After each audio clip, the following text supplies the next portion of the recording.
A day in my life as a vlogger kunuhay naabot sa kalibunan. For today's video guys, tingnan nyo yung guys, kalabasa. Diba? Na siya, pwede siya gulayin. Tsaka yung aso na kasama namin. Yan. Naghahanap ng kasi nagbabantayan sa amin. Pasensya na kayo sa busis ko kasi may pa ako, may sipon, may ubo.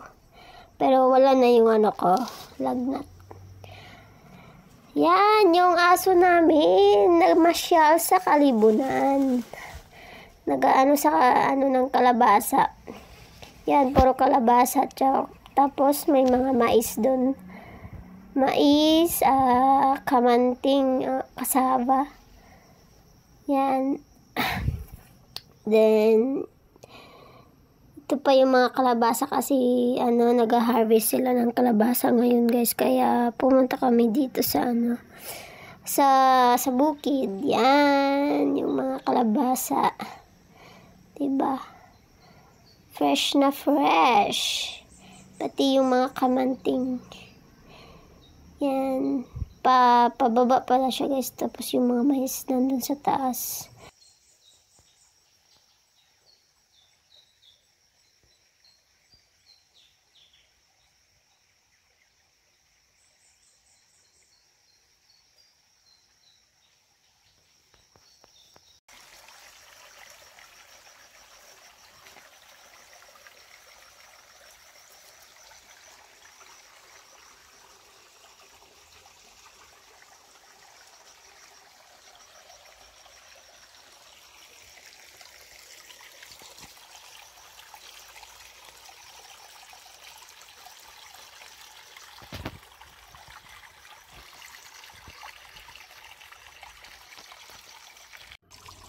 Yan guys, yung malit na poso, dyan sila kubukuha ng pangsaing.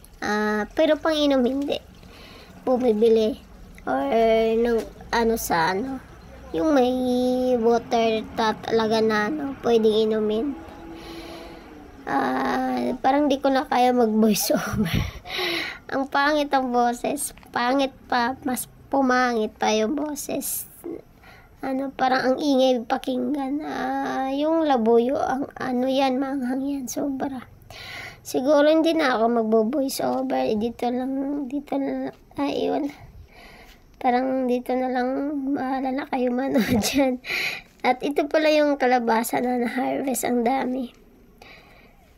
Ang dami po. Yan, at saka sitaw. Dito kami, nanguha ng mais, yung nilaga ko. Yan. Bye-bye guys. Thank you for watching. Sana tapusin nyo yung video. Ayoko na po mag-voice over kasi parang ang pakinggan ng boses. Ang ingay-ingay iwan. Thank you for watching. Bye-bye.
Nanguha na ng panggato yung aso guys.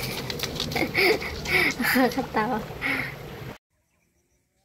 Ang ganda ng dito guys, bukid. Ang tahimik. Yan. Yung mga yung mga bundok. Sarap sa mata. Diba? Ang peaceful dito manirahan. Thank you for watching. Bye-bye. God bless ating lahat.